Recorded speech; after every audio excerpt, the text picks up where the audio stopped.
वक्त की बड़ी खबर आ रही है आसाराम से ही जुड़ी हुई। आसाराम मामले में जिस तरह से अधिकारियों ने तेजी दिखाई, उस मामले में अहम खुलासा आसाराम केस में अधिकारी ने बात कही है कि उसे घूस की पेशकश हुई है। और इस पूरी खबर पर बातचीत करें हमारे साथ संवाददाता प्रशांत जुड़ रहे हैं। प्रशांत, इस बात का खुलासा कैसे हुआ है कि अधिकारियों को घूस की पेशकश हुई?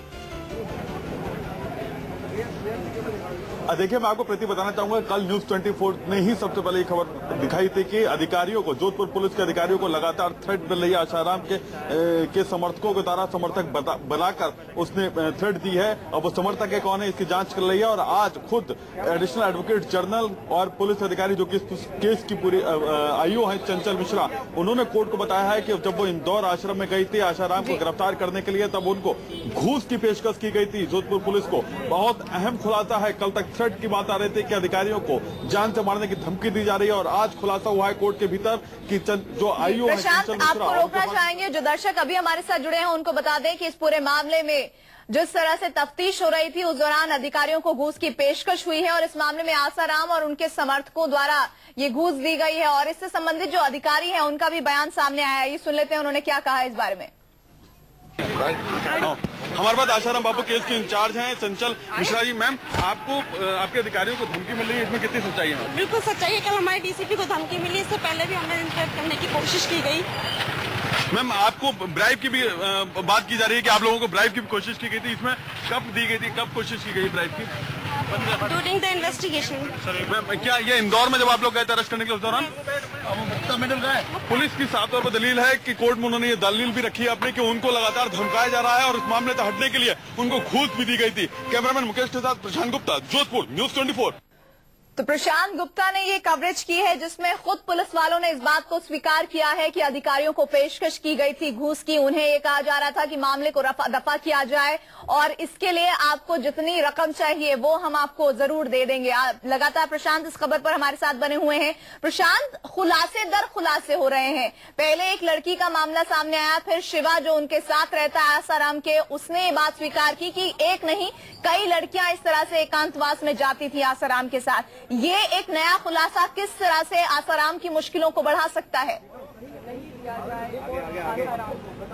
जी देखिए, ये पुलिस ने जो बात कही है कोर्ट के भीतर और जो एडिशनल एडवोकेट जनरल ये दलील रखी है बहुत अहम है। प्रीति, पुलिस अधिकारियों को सीधे तौर पर घूस दी जा रही है और कल न्यूज 24 ने खुलासा भी किया था कि अधिकारियों को धमकी मिल रही है और पहले भी कई सारे खुलासे हो चुके हैं इस केस में। मैं आपको बताना चाहूंगा कि हमें सोर्सेज से पता चला है कि शिवा ने सारे अहम राज खोले हैं संत आसाराम बापू के, जो संतई के आड़ में किस तरीके से कर रहे थे, वो तमाम चीजें पुलिस को बताई हैं और पुलिस ने वो अपनी केस डायरी में उन चीजों को दर्ज किया, उन बयानों को, और वो सारे बयान कोर्ट के सामने रखे जा रहे हैं। शिवा के जो जितने भी बयान हैं वो इस केस को मजबूती देते हैं कि, और इस बात को साबित करने के लिए काफी है। पुलिस के द्वारा बताया जा रहा है कि जो भी ये आरोप लगाए गए हैं उसमें कहीं ना कहीं सच्चाई है। शिवा ने यह भी कबूला है कि उसने लड़की को अंदर जाते हुए देखा था, उसके सामने लड़की अंदर गई तो उसके सामने बाहर आई थी, लड़की डरी हुई थी, उसने धमकाया भी था लड़की को। ये तमाम चीजें ये खुलकर एक के बाद एक खुलासे हो रहे हैं और इसमें अब जो बहुत अहम खुलासा है वो सीधे ये कि पुलिस को घूस की पेशकश की गई, उनको धमकियां दी जा रही हैं, केस को कमजोर करने के लिए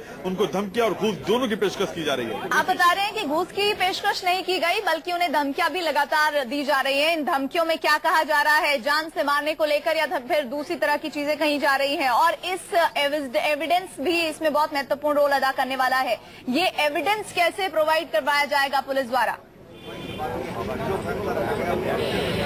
देखिए, मैं आपको बता दूं कि न्यूज 24 ने कल रात में एक खबर ब्रेक की थी हमारे चैनल पर। सबसे पहले ये दिखाया गया था कि डीसीपी जोधपुर अजय पाल लांबा को धमकी दी गई थी, उनके पास धमकी आई है, उस सारे एविडेंसेस को कलेक्ट किया जा रहा है और जो धमकी आई उस फोन कॉल रिकॉर्ड्स को भी उसकी जांच पड़ताल की जा रही है। वो सारे तमाम एविडेंसेस कोर्ट के सामने रखे जा रहे हैं कि इस नंबर से, इस जगह से कॉल, हमारे पास थ्रेट कॉल आई है, इस जरिए से कॉल आई, थ्रेट आई थी हमारे पास, वो तमाम जानकारियां कोर्ट को दी गई है और पुरजोर अपील की गई है कि आसाराम बापू इन्फ्लुएंशियल आदमी है, उसको किसी हाल में भी जेल के बाहर ना निकाला जाए, बेल ग्रांट ना की जाए, क्योंकि अगर वो बाहर आएंगे तो वो इस पूरे केस को प्रभावित कर सकते हैं। इसमें कई और अभी किरदार हैं, इसमें इस केस से जुड़े हुए उन सबसे पूछताछ होना बाकी है, जिसमें एक अहम किरदार है शिल्पी, जो कि छिंदवाड़ा आश्रम की वार्डन है, वो अभी तक पुलिस की गिरफ्त में नहीं है, अभी तक उसकी अरेस्टिंग होना बाकी है। तो लिहाजा आसाराम बापू को किसी हाल में भी बेल ग्रांट ना की जाए, जोधपुर पुलिस की तरफ से पुरजोर दलील दी गई है। अच्छा, यहाँ पर दो एक तरह से मामले सामने आए हैं। जो पीड़ित लड़की के पिता हैं उन्होंने भी न्यूज 24 से बातचीत में प्रशांत इस बात को कबूला था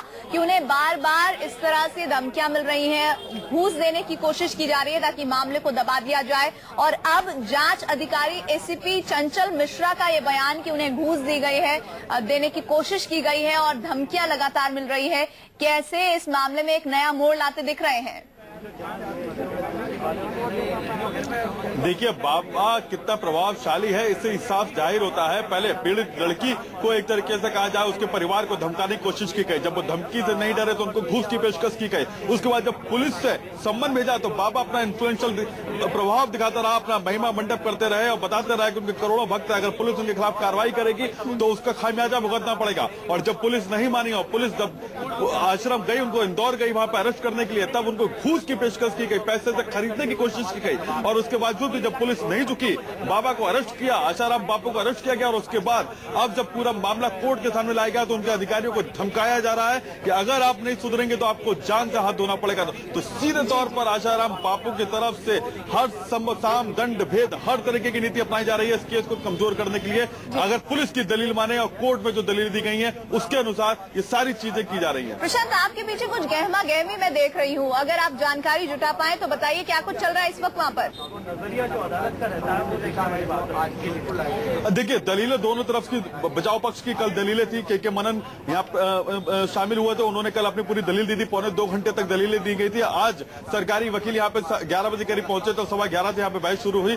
12:30 तक उन्होंने अपनी सारी दलीलें अपनी रखी और उन्होंने वो सारे फैक्ट्स बताए, कोर्ट को अवगत करवाया गया कि किस तरीके से अधिकारी को घूस और धमकियां मिल रही हैं। और तमाम चीजों को अवगत कराने के बाद कोर्ट ने उन दोनों दलीलों को सुन लिया और अपना फैसला रिजर्व रख लिया। उम्मीद की जा रही है कि आज दोपहर के बाद आशाराम बापू को जेल मिलेगी या बेल, इस पर फैसला आ जाएगा। और उसके ये तमाम कोर्ट में खचाखच भरी हुई है, कई सारे वकील, एडवोकेट्स और यहाँ के जो लोकल लोग हैं वो यहाँ पे जमा है ये जानने के लिए क्या वाकई आशाराम बापू को बेल मिलेगी या फिर जेल जाएंगे और किस तरीके से कोर्ट का रुख होगा। इन तमाम चीजों को जानने के लिए कोर्ट में पूरे गहमा गहमी है, सुबह से गहमा गहमी होगी। प्रशांत, इससे संबंधित एक जानकारी आ रही है, अपने दर्शकों तक पहुंचा दे। आसाराम को लेकर जो जमानत मिलेगी या फिर वो जेल में रहेंगे उस पर फैसला आ गया है। आसाराम की जमानत पर फैसला फिलहाल सुरक्षित रख लिया गया है और इस मामले पर जो फैसले का ऐलान है वो करीब 2 बजे के समय किया जाएगा। आसाराम के वकील के मेनन ने कहा है कि पीड़ित की उम्र की जांच की जाए, ये उन्होंने पहला पक्ष रखा और साथ ही साथ हर वो पहलू उन्होंने कोर्ट में आज रखा है जिससे आसाराम का पक्ष मजबूत हो। आसाराम की जमानत पर सुनवाई पूरी हो चुकी है। प्रशांत हमारे साथ बने हुए हैं। प्रशांत, फैसला सुरक्षित रख लिया गया है, अब इंतजार 2 बजने का है। जी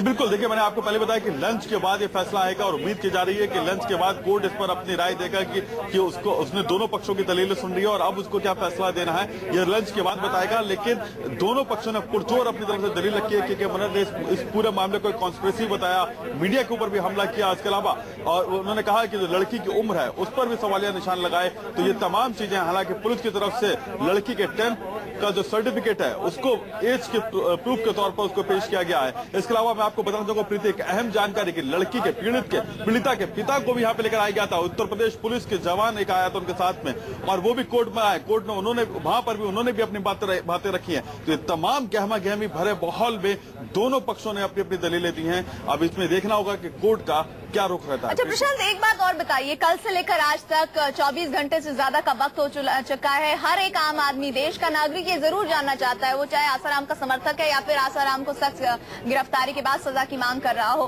कि इतना वक्त क्यों लग रहा है, जमानत या फिर वो जेल में रहेंगे या नहीं?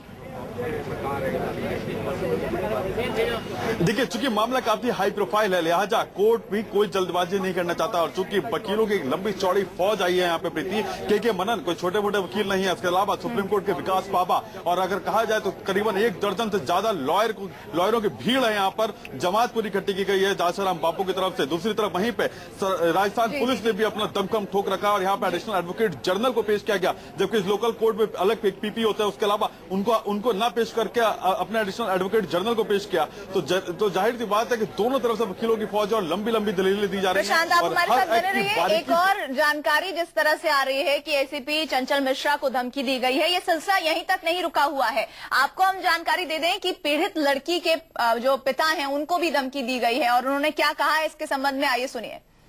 क्या लगता है कि जो चल रहा है मामला वो आपको इंसाफ कोर्ट तक ले जाने में जल्दी पहुंचाएगा या फिर और डिले करेगा?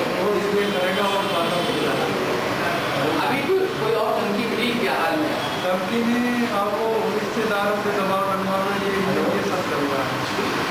बच्चों पर भी जाके दबाव डलवा रहे हैं तो बेटे हैं जो मेरे को वहाँ तक मतलब कहीं जैसे मेरे ससुराल है कहीं वहाँ तक वो पहुँचे उसके आदमी वहाँ से फोन करा गया वहाँ से घूमना आप संतुष्ट गति करने या संतुष्ट या कुछ और ज्ञान एजेंसी आप चाहते हैं इसके अलावा? तो देखो मैं तो ये चाहूँगा कि इसकी जमानत ना हो